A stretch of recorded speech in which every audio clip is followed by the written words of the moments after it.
Okay, thank you for joining us. Let's stand for the pledge, please. I pledge allegiance to the flag of the United States of America and to the republic for which it stands, one nation, under God, indivisible, with liberty and justice for all. President Daly, Here. Vice President McNall, Here. Trustee Clements, Here. Trustee Valentine, Here. and Trustee Headland is unavailable tonight. Thank you, Ms. Platt. The next Board of Education meeting is scheduled for Tuesday, December 21st, 2021. It will be our last meeting of the year at 7 p.m. right here in the auditorium. And the workshop topic is the elementary school detail report, if anyone would like to join us. And I will turn it over to Dr. Benante for his comments. Thank you, Ms. Daly. Welcome to our board members and those members of our staff that are with us this evening. I hope everybody enjoyed a happy Thanksgiving. And we have a few things to go through this evening. First, just in a continuation of the COVID updates that I provided throughout the year, we are seeing an increase in the number of COVID positive individuals on campus. I sent a note home to families on Friday regarding that, and that's a trend that has only continued over the last 2 days, and that I would expect would continue for a period of time here. On a positive, quarantines are minimal in most cases, but again, the concern really is about the number of individuals within our community. There seems to be quite the increase.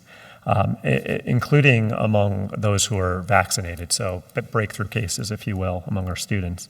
Luckily, just through conversations with those families, most appear to be experiencing very mild symptoms, very mild cases of illness, but something for us to keep an eye on for sure.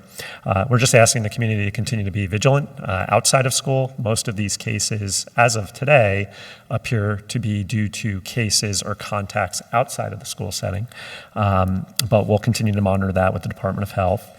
And a survey was distributed this afternoon that we're encouraging all families to complete regarding their child's vaccination status. It's not required that a family complete this, but it just helps us in the case that a student is identified as being COVID positive with the contact tracing process, given what rules do exist or regulations do exist as it relates to identifying contacts of those individuals. It's helpful if our administrators can refer to a master list and know whether or not individuals who may have been around that person were vaccinated or not. It'll just help us expedite that contact tracing process. So just a few notes there as it relates to COVID. I'll just pause because it has been a time of increased activity in case the board has any questions based on what we've experienced over the last couple days. I know that it's happening across school Yes. systems, across the state, across the country. Yes. Is there some connection to the Thanksgiving holiday? Is there a thought that there was travel and gatherings? Loosely, yes. Those have been areas of increase or periods of increased concern for us. So Thanksgiving, the upcoming holidays or winter break. But some of these situations, just drilling down into it because we're in a slightly better position to do so because of the size of our district, are it's just in the community. And people are gathering on the weekend, whatever it may be, and a person's infected, perhaps non-symptomatic, and then a few days later, 5 more people are positive. So some related to gatherings of the such, but some is just continued spread of illness, seasonal in nature, similar to what we experienced last year, I would say in mid-January. That's the feel of it. It's just earlier. Okay, thank you. I just wanted to make a note that our human resources audit, which I've referenced a few times, is largely complete. It's just pending one final discussion between me and the individuals who facilitated the audit.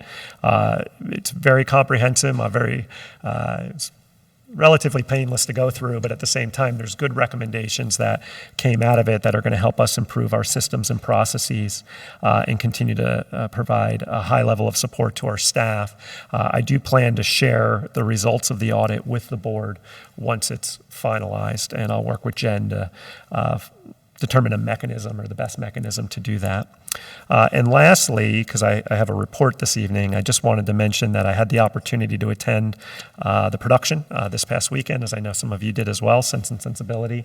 It was fantastic, and I just wanted to congratulate the students who were involved, Mrs. Mikalakis, Mrs. McHugh, and the many volunteers who came together for the performance. It was absolutely outstanding. So, with that, Jen, I'll just pause in case there's any other questions, and if you'd like, if there's not, I'll move on to the campus master planning presentation. I think let's move on. Campus master planning. Okay, so I'm going to actually go to the front there just so I can see the screen while I speak, and Tim may be joining me for parts of this presentation. Great.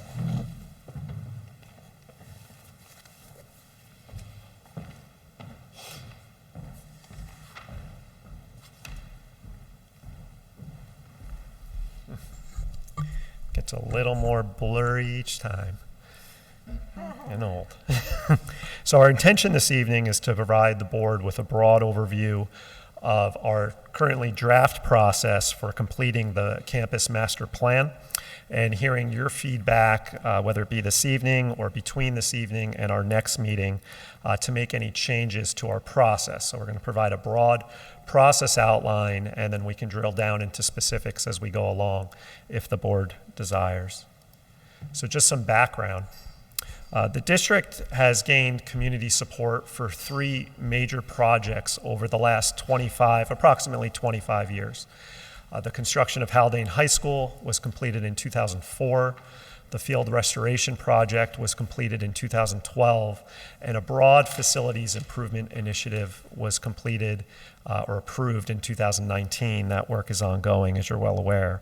And I would say that each of these projects carried a story, if you will, and a series of lessons that can guide us moving forward, what to do, perhaps what not to do, and what our community expects when it comes to such work. And I see it as my responsibility and our team's responsibility to be very attuned to those stories. So over the last few years, I've met with a number of individuals who were involved in these projects in some way, shape, or form. Obviously, I was directly involved in the one from 2019, and there's a rich history there and a lot of important information that we want to take away from that to help us plan for the future. And that really leads us to why a campus master planning process as opposed to just putting a project together and putting it out to vote to our community, this school year and a subsequent school year. And some things that I heard through our previous processes that are important to consider have really guided me towards the development or the recommendation to pursue a campus master plan first to use as a basis for any future capital improvement projects that we would engage in. So first, we've been through we've reached an important milestone in reestablishing the district's goals for students, which really should serve as a basis of driving any future space design or utilization. So when we think of the Haldane Essentials and other elements of our strategic coherence plan, we really want to access that as the base for when we consider redesigning or renovating any existing space on campus. Second, in watching some videos of previous engagements in our community about our use of space and potential needs, they really have revealed a high level of complexity in balancing urgent and important needs. So when we think about our past and examining infrastructure, our pipes, other concerns related to the infrastructure of the campus, with those that are less urgent but equally important. So it's hard to have a conversation about both things at the same time. So our intention is to actually separate these two. Tim can speak a little bit, if necessary, about our process for facilitating the building conditions survey report, which we're required to do every 5 years to really assess our infrastructure needs. And the campus master planning process will allow us to create a space to engage our community around the more visionary aspects of what we see our school camp, or how we can leverage our school campus for the future. Lastly, I just want to point to that a master plan is really a mechanism for supporting the long-term work of the district that endures changes in board membership and district leadership. So it's my hope we're all here at the table, 5-10 years from now, but boards change, membership at boards at the board level change, and administrators change. A comprehensive campus master facilities plan will allow future boards of education, future superintendents, whoever they may be, hopefully not in the short term, to access a good base in determining what other capital improvements may be necessary for our campus design. So our objectives in the short term are to create a campus master plan that's in line with our district goals and can be referenced to guide future capital improvement projects. And as it relates to the process that I'm going to discuss with you, to ensure that it's an inclusive process that creates a real sense of cohesion between the district's strategic goals and how this is reflected in our students' access and use of space. So I want to talk a little bit now about the phases of the process as we see them. The first, already completed, the development of a strategic coherence plan that really encompasses our goals for students academically, socially, and emotionally. We talk about this routinely at the board level, so this is where I'll be most brief. Moving forward, what we're proposing is to create, as part of the second phase, a master planning committee. This is work that we see would like to begin in January. It will likely endure for the greater part of next calendar year.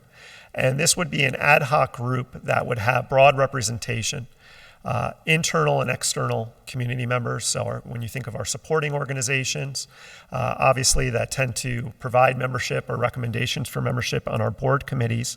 But also we likely will want to go beyond that, accessing membership or recommendations from the Phillipstown Rec Department, other community-based organizations, town and village leadership. Really, so many parts of our community come to intersect with us and our campus as we do them, and it's important that this group be quite comprehensive. The intention is for this group to work closely with whatever consultant we engage who will be facilitating the campus master plan design. The committee would in turn be working with the consultant on the development of the campus master plan. The RFP that we're utilizing, the RFP that we will post to engage a consultant in this work is quite comprehensive, and it is not my intention to go into great detail about the RFP this evening, but inherent in that RFP are requirements related to community engagement. So the consultant would become responsible for those things, engaging our parents, engaging our faculty groups, engaging student groups, engaging our Board of Education at various points.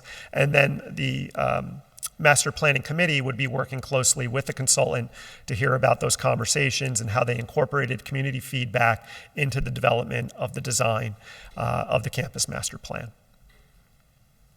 And again, we see this work as occurring sometime between March, roughly, of 2022, if we stay on this projected timeline, and the end of next year, December 2022.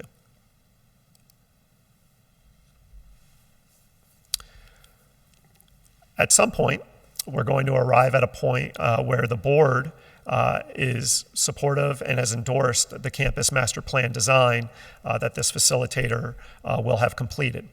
Again, we anticipate that will take largely the part of 1 full year from the time that we post for this consultant.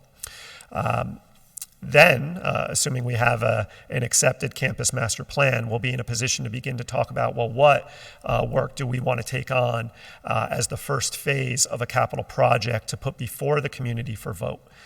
So the campus master plan is going to be quite comprehensive. It's going to be a plan beyond the scope of what we could work we could take on in one fell swoop.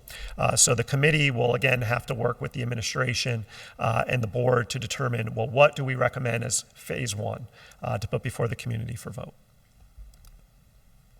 And once we're at that point, it then becomes the responsibility of the administration to work with our Board of Education, but with our community more broadly, to garner, hopefully, support for that project. And then we'll begin to get on schedule, the completion of phase 1 and then any subsequent phase that would come thereafter.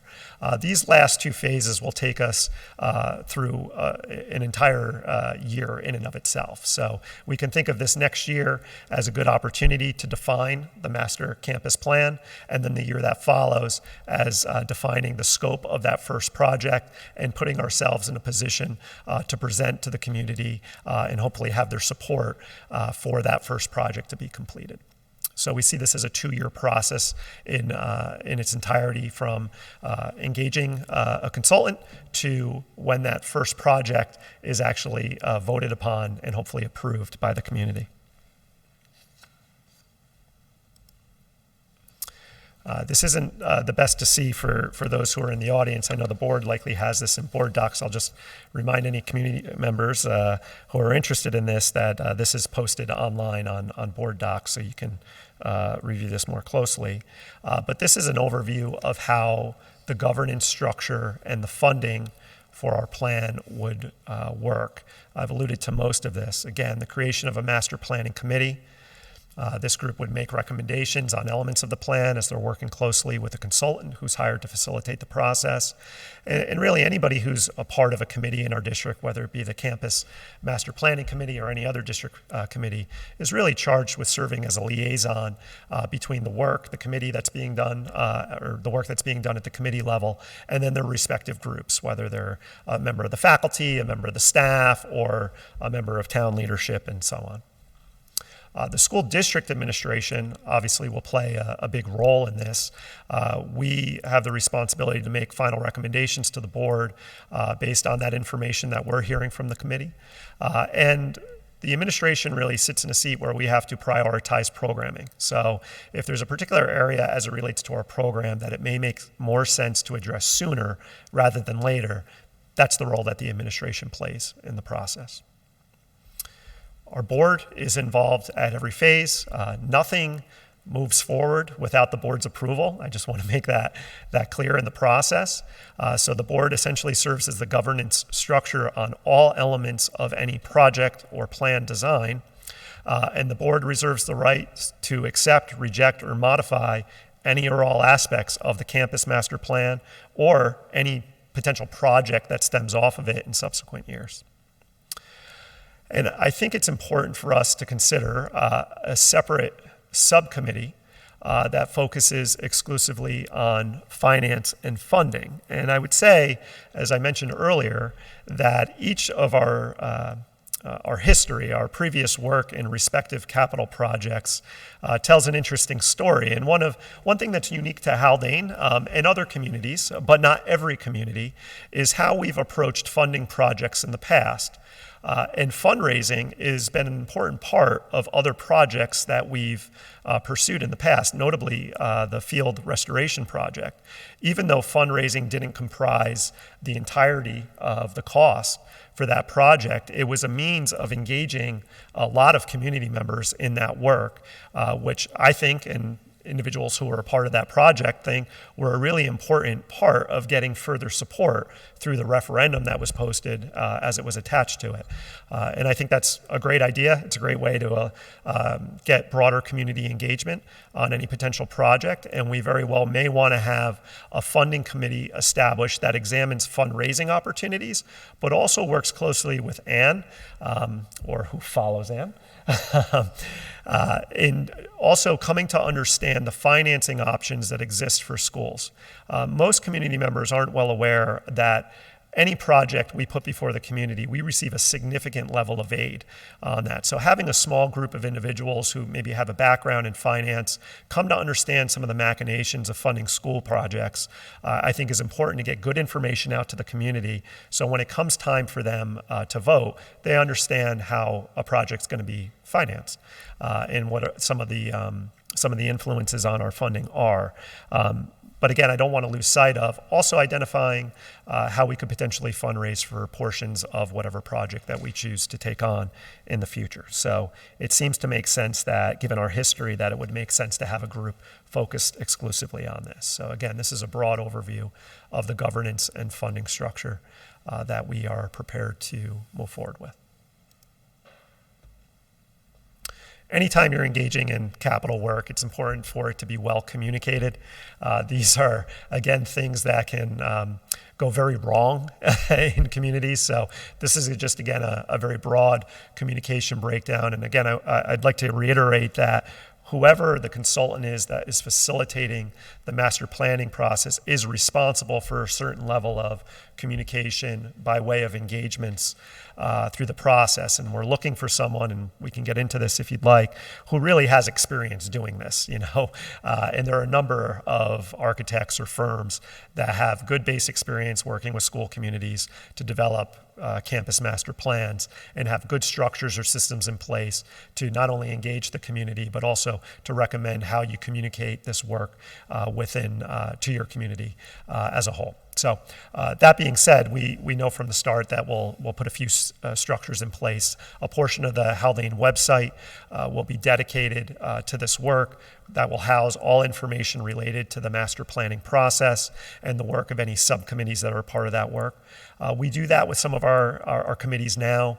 Folks, if they're interested, we can direct them to the website. They can see committee minutes and come to understand the work that's already gone on as it relates to other committees that we have.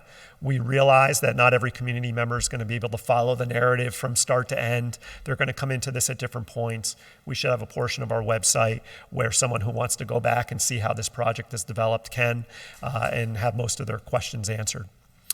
The administration will be charged with providing quarterly updates to the community and webinars and any other in-person meetings that we can have at those times. It's a good idea to record these meetings. We should go through a process of doing so again, so community members who aren't able to attend can watch the meeting on their own time and come to understand what's discussed and what questions and answers have been provided. Our partner organizations are an important part of any work. They'll be included. They'll likely be included as part of membership, but they'll also be included in regular updates and will be asked to solicit additional input. We've started to leverage our partner organization leadership when it comes to school budget development. We feel that that's been a really good strategy in accessing the social network, if you will, of our community. We are in this period of really low bandwidth. People are pretty busy outside of school, so accessing a few of our leaders within our community has become a really important part of garnering community input and also support for projects that we're engaging in. That will become an important element of this project as well. And we reserve the right to adapt our communication strategy as needed. Things will come up, they always do. And we're prepared to be adaptable when we take on this work and any subsequent work that follows. So that's a broad overview for this evening. This is just another view of the timeline that was included on each of the respective phases. Putting aside phase one as it related to our coherence plan process, as I mentioned, this is largely a 2-year process from engaging a consultant to facilitate the campus master plan design to that first, identifying that first project and putting it before the community for vote. This timeline may shift a little bit as things come up. Obviously, we're in a unique time in our schools, so I think everybody understands that, but we feel pretty good that a 2-year horizon is reasonable given the scope of work we think we'll be taking on. So I'll pause there, and again, I want to mention that Tim's here as well to answer any questions that you have. I would like to hear a little bit more about the firms and or architect. I know you're in the process of writing the RFP now.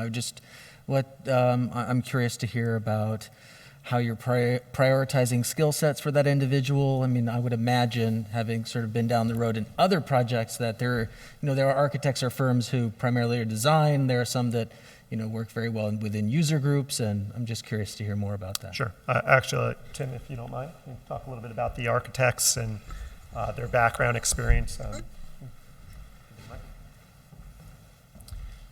Good evening. We do have the RFP, and there is a section in the RFP that details what is the requirements of architectural firms, the key personnel, what their experience is. They're also required to give presentations to the district prior to award, and many of these firms are entitled architects and planners. So many of them who have experience both in design with technical specifications or detailed construction documents also have planning experience, such as master planning or space planning as well.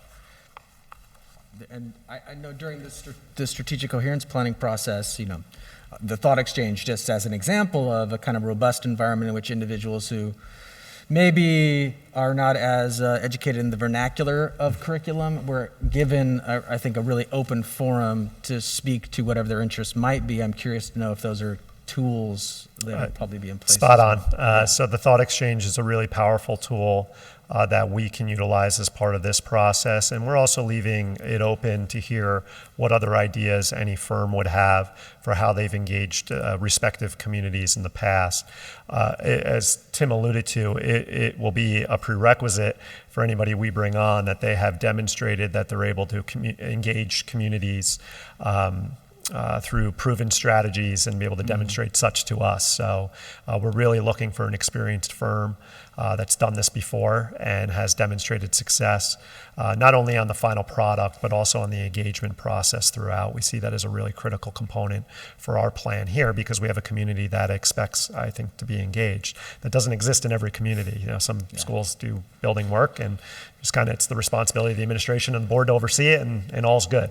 But I think our community would really expect to be engaged in the process. And I think what we've learned through other projects is that becomes a means of enlisting support down the road, and we want to leverage that. I guess go ahead. Please, Jen. I was thinking as you were talking, I kind of think about the campus master plan as like the strategic coherence plan 2.0, that it's a similar process and structure, right, with the consultant and the committee and the reaching out. Like I see a lot of parallels. It's really the same process. And I just want to make sure it's communicated in a way that it is like a deeper dive into the strategic coherence plan that we've already done, that it's not something new, that's completely separate and different. It was unfortunate the timing of the strategic coherence plan, how it just kind of got wrapped up and then we went into COVID. And I feel like we lost some momentum with it, understandably. But I also feel like we lost some visibility about it. And I'm not really sure that the community knows and really embraces the strategic coherence plan as a living, breathing thing. I know we do inside the school. Because the administrators report on it and the teachers are working on it. So I know it's happening inside. I just don't know that the community really has stayed connected to it. And I just want to be careful that the community doesn't think, oh, now we're doing another thing. Sure. But rather that it's tied into the strategic coherence plan. So just a comment of when we start sharing it. We hear you. Yeah. I'm reminded of Maggie's question about how it is that people get on these committees. So I know you referenced the process whereby we invite individuals, but I feel like this is an opportunity to be really transparent from the beginning about how we're going to assemble that team and who gets to make those recommendations, and just so that. Yeah, if I could comment further on that, something that you'll see, this committee I see as an ad hoc committee, similar to the committee structure that we follow for other committees that you act upon at the beginning of the year. So at a future meeting, whether it be our next meeting or our first meeting in January, you will see a recommendation for me for a committee charge. I think it's important that the board be well attuned to what the committee structure is going to look like. I think we'll need a board member to be a part of the committee as well, but that's to come. And also, you'll hear a little bit more from me or the administration on what the process will look like for selecting individuals who are a part of the committee process. So I see it, not to get too far into it, but a notice will go out to the community. There'll be an opportunity to express your interest, but there'll be a little bit more detail or information we'll be asking community members to provide as it relates to their background experience and with the school, perhaps with this type of work, but also why they want to be a part of this process. Yeah. We'll be a little bit more definitive on the expectations of being a part of the committee, because while it's an ad hoc group, it's going to be meeting for quite some time. We established at least a 2-year horizon. It's going to be quite involved. So my hope is to go through all of that with the board, if not at our next meeting, the meeting that follows, and we get the okay from you, and we can go ahead and begin to put the process in place for selecting members to be a part of the committee, or for soliciting input or interest in the committee. Excuse me. I also, I'm sorry, the last note on committees such as this, we could consider this for future district committees as well. That group, so whatever the group is, that I or Tim or others go through and think, okay, this is a good group of individuals to be a part of it, will be presented to the board for approval and for your endorsement before the group begins to meet. So it occurs to me that in the past, when there's been any conversation about capital improvement projects, it's something that engenders anxiety or concern in a particular part of the community, and probably excitement in others. I think it would be good. Well, this is an approach I've taken around different projects when you want to communicate possibly complex information that's easily accessible. Like, I wonder about developing an FAQ doc that could be posted on the website that's really easily accessible, so that when people start to have concerns, and it could be a living document, it could be something that we add to, but what is this capital planning when would the soonest that a bond would be, put in front of the community? What is the foundation for this? It's, it's really based in, and not you always want to keep it short. But again, I do think we need to be prepared that that concern and even potentially sort of a misunderstanding could happen, and just thinking about ways. I know, because communication's clearly important to you, but it's just one thought about how to do that from the very beginning, so that we're doing everything we can to communicate about it. Thank you. I'm not recommending this strategy per se, but something along those lines. It's not my job to come up with a plan. Yeah, I mean, I think what you're speaking to also is that the anxiety about master site plan, you could, if you're not familiar with the process, imagine, tabula rasa, we're going to knock everything down and build something else in its place. When really, it's a careful assessment of how the facilities are already supporting our needs and our goals, and how can we modify what's here so that it properly helps us achieve those goals, and what do we need to build on top of it, as opposed to, like we said, how do we fix the brakes on the car this year so next year we can afford to replace the transmission. Right. Thanks, Sean. Okay, are we good?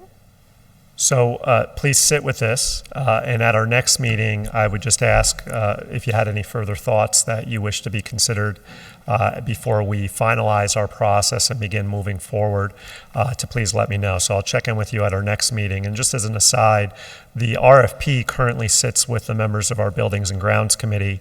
They're reviewing the more technical elements of the RFP between now and I believe the end of next week. So once we receive their feedback, we've already been through one round of this with the B&G, who provided great feedback to us. We feel we'll have the RFP in a really good place. Assuming our next meeting goes well, we should be in a good spot to get started with the initial steps in January. Great. Thank you. Okay, is there any communication from the public at this time about our special presentations or future agenda items? Okay. Our information reports are here to be reviewed. Going into consent agenda minutes. May I have a motion, please? So moved. Second. These are the minutes from the November 16th meeting and the December 2nd meeting. Any discussion? All those in favor? Aye. Aye. Any opposed? Okay, committee minutes are here for review from the Wellness Committee's meeting on November 15th. Consent agenda financial, may I have a motion, please? So moved. Second? Any discussion? All those in favor? Aye. Any opposed? Okay. Consent agenda personnel. May I have a motion, please? So moved. Second. Dr. Benante, would you like to make mention of anything? I would, thank you. Just two things, actually. The first, item I-5, which relates to the probationary appointment corrections for several individuals. I just wanted to speak to that through this school year, as part of, again, continuing to examine various human resource-related items, we discovered that the need to make some shifts to the probationary period for certain educators that we have on staff. And these are really driven by two matters. One, if a teacher was previously tenured in another school district, they have the ability to have a shortened tenure period. So we have two individuals who we've hired at some point over the last 2 years, where upon hiring, we did not note in their initial appointment that they previously had tenure, so they were placed on a 4-year probationary period as opposed to a 3. So this corrects that. And then we had several, a small handful of teachers who were in leave assignments and then continued on into that position because the person who was in the leave or on leave did not continue for some reason. Those educators, since there was no break in service, have the opportunity to have their leave assignment count towards their probationary period, which we may not have, or we did not do in the past. So this corrects that as well. Again, I'm appreciative. I know I don't want to be redundant with the continued emphasis on reexamining our human resource-related functions or practices, but I think this is a good example of what comes from that and how our staff stands to benefit from it, because this will be good news for, I think, 5 of our educators come tomorrow. The second thing I wanted to mention was related to item I-1. So, as you are aware, Ms. Dinio has notified us of her intent to retire at the end of April. And I was a Mr. Rogers fan growing up. Did you watch Mr. Rogers show? Yeah, some people watched Mr. Rogers in the room. Yeah. So Mr. Rogers would say that when he was young and he saw things on TV or read things that were scary, his mom would say to him to look for the helpers, that you will always find people who are helping. And we benefit from many people who work somewhat behind the scenes, to help us run our schools, and an important helper in that work, both to me, to my predecessors, to past board members, current board members, and countless staff. Anne will now be retiring. And I know that there's going to be a time for us to appreciate and appropriately honor Anne, but I'd be remiss if I didn't draw attention to your pending action in just a moment to express my appreciation for her service to Haldane. Anne's been a steady leader through times of significant turbulence, not just in our district, but just financially in the state of New York and public education and funding for our schools. Perhaps no more turbulent time than the last decade. She's incredibly trustworthy. She's earned my trust, I know your trust, and the trust of many of our staff members. And she's really inspired a sense of confidence in the management of the district's finances. She holds herself, and this is probably one thing that I appreciate most about Anne, among many things that I appreciate.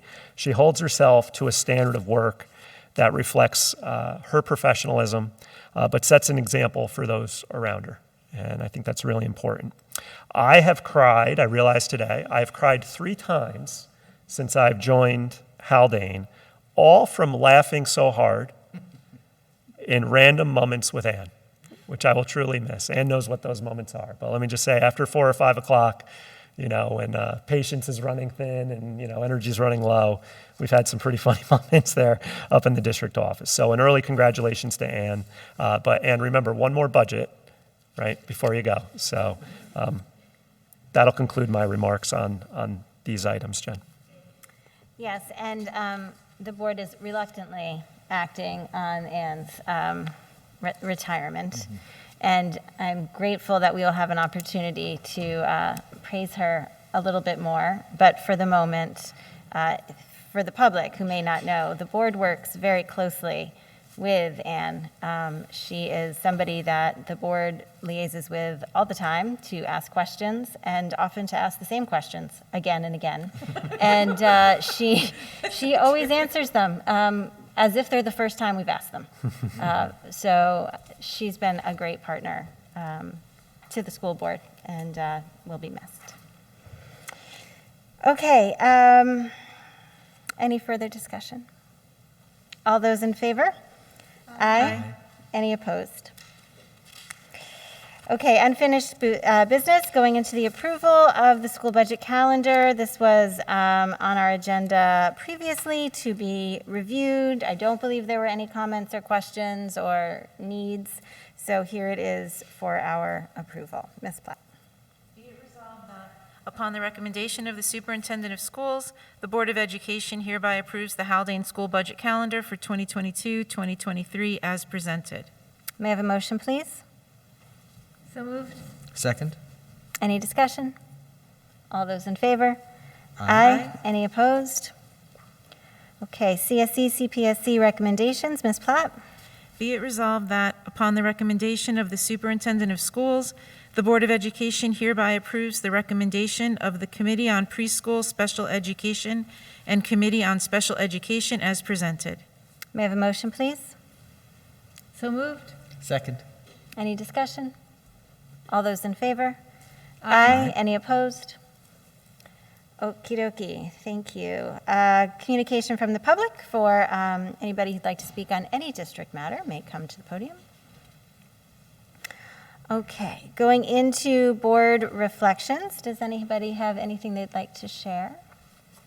Well, I wanted to also congratulate everybody involved in the high school production of Sense and Sensibility. Those more than 3 hours that I spent there on Friday night were really testament not only to the talent, which was amazing, but how hard that they all worked.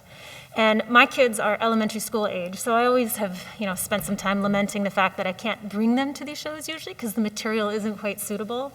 But I can totally appreciate how the material of the shows that they put on recently allow those actors to grow. So it was amazing. So Yeah. just wanted to put that there. Thank you. And I just want to make mention, I'm not sure who, if you guys all saw this, but in the PCNR a couple of weeks ago, the title of Rich Tomaselli's Perspective article was Haldane's McConville Deserves Coach of the Year in Section 1, Players Developed at All Positions. And I'm lucky and grateful that Mr. McConville is in the audience with us tonight so he can hear me say this. But basically, the article is praising for Mr. McConville. Goes on to say that, and I'm going to just quote this here, with all due respect to the other successful teams in Section 1, including Somers and Haldane's Putnam County brother in Carmel, McConville should be Section 1's overall Coach of the Year. The article then goes on to talk about all the fantastic players, how much they've grown, and then says the common thread, of course, amongst all these players, is McConville. Under his and his staff's direction, they were able to build a foundation that will carry into next year and the year after that, given all the young players coming back. So a congratulations to Mr. McConville, who is very humble, and in the hallway told me it's all about the kids, which of course it is, but we're all very grateful for your leadership and your role in the community, both as a teacher and as a coach. So thank you for all that you do. Okay, Dr. Benante, do you have anything you'd like to share? No? Thank you, Jen. Okay, so the board is going to go into executive session to discuss Dr. Benante's evaluation for the public. One of the board's biggest responsibilities is the hiring and evaluating of the superintendent. And so we start that in executive session this evening. So I'd like to make a motion to go into executive session to discuss the superintendent's mid-year evaluation. May I have a second, please? Second. Any discussion? Oh, so, All those in favor? Aye? aye. Any opposed? Good. Okay, we won't be coming back. Thank you very much. Thank you.